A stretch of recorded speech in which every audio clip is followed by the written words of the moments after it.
अनुराग ठाकुर जो है उसके विवादित बयान की वजह से जामिया मिलिया के जो छात्रों के ऊपर गोली चलाया गया है, मैं कहता हूं अनुराग ठाकुर के ऊपर केंद्र सरकार अमित शाह ये लोग कार्रवाई करे और गिरफ्तारी वारंट करवा करके उनको पकड़ के जेल के अंदर डाले, क्योंकि ऐसे लोग देश में दंगा फैलाना चाहते हैं।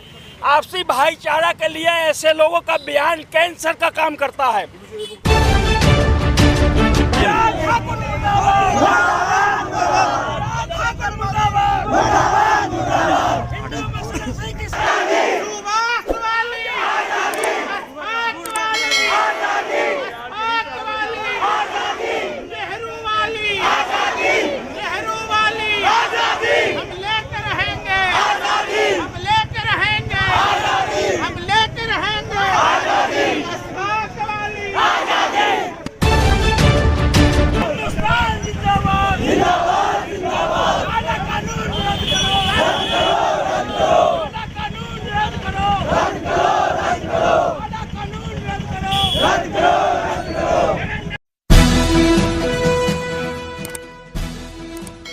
एनआरपी के खिलाफ जो आवाज बुलंद कर रहे हैं, इस देश के सरकार को हम लोग सोई हुई सरकार को जगाना चाहते हैं कि इस देश को एकता और अखंडता को तुम तोड़ना चाहते हो, ऐसा कभी नहीं होगा।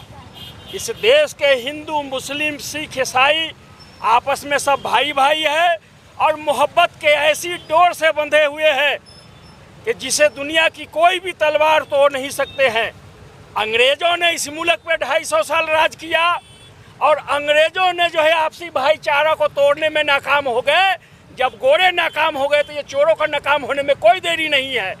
अब वो दिन दूर नहीं है कि पूरे भारत के लोग चाहे किसी भी धर्म जाति से संबंध रखते हो, इस काला कानून को रद्द करने के लिए एक प्लेटफार्म पे आके खड़े हुए हैं।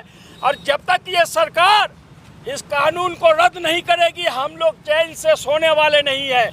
अंग्रेजों को भी अंग्रेजों के लिए भी लड़ाई लड़ने के लिए कई साल जो है लग गए थे और इस काला कानून को भी लड़ाई में रद्द करने के लिए साल लगे, 2 साल लगे, जब तक लगे, लेकिन हम लोग छोड़ने वाले नहीं है जब तक ये कानून रद्द नहीं होती है।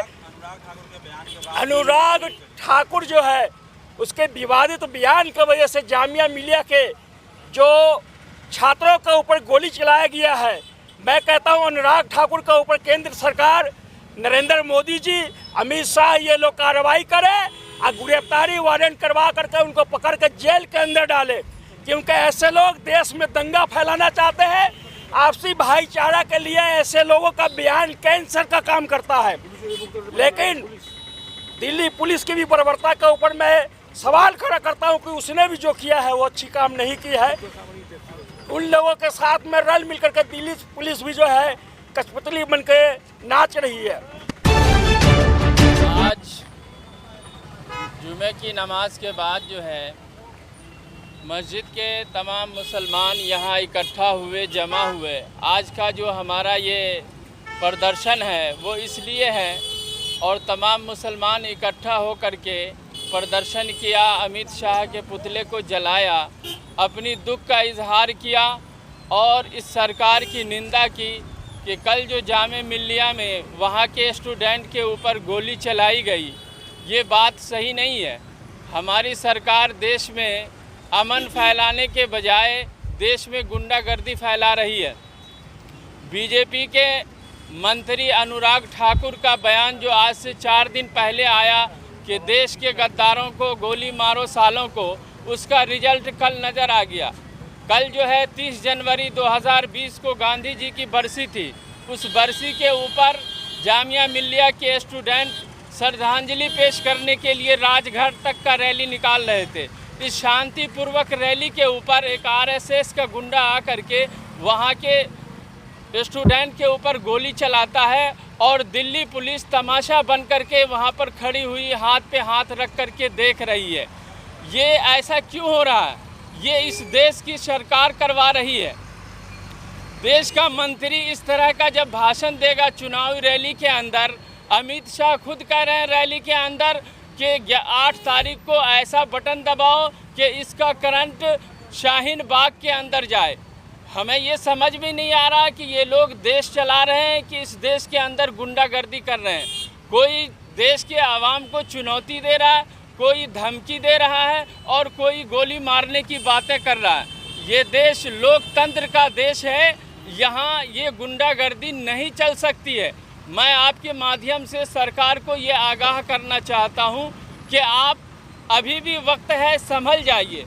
आप 2014 से लेकर अब तक इस देश के लिए और इस देश की जनता के लिए आज तक आपने कोई काम सही नहीं किया है, लेकिन हम एक काम पे आपको मुबारकबाद ज़रूर देंगे कि आपने इस देश की जनता को आज जगा दिया है।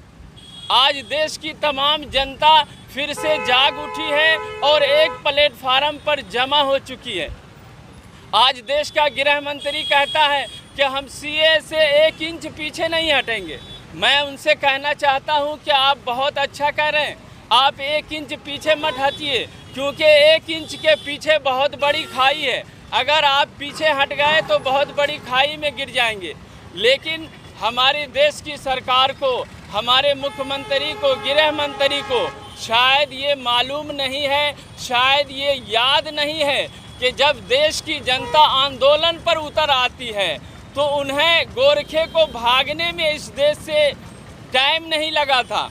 जब ये देश की जनता आंदोलन पे उतर आएगी, पूरे देश के अंदर शाहीन बाग बन जाएगा, तो इन्हें भी भागने का कोई रास्ता नहीं मिलेगा। इसलिए मैं देश की सरकार से ये आग्रह करता हूँ, गुजारिश करता हूँ कि आप देश के अंदर बांटने की राजनीतिक ना करें, नफ़रत फैलाने की राजनीतिक ना करें, हमें आपस में ना बांटें। हम सब एक हैं और हम सब भाई भाई हैं। मिल कर के साथ ही ये देश तरक्की कर सकता है और तरक्की किया है। इसी चंद शब्दों के साथ मिलत टाइम्स की वीडियोस देखने के लिए यहाँ क्लिक करके सब्सक्राइब करें और हाँ, बेल आइकन जरूर दबाएं। अगर फेसबुक पर देख रहे हैं तो पेज लाइक करें।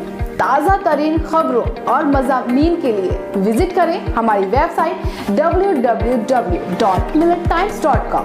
हमारी ये वेबसाइट उर्दू, हिंदी, इंग्लिश तीनों लैंग्वेज में मौजूद है।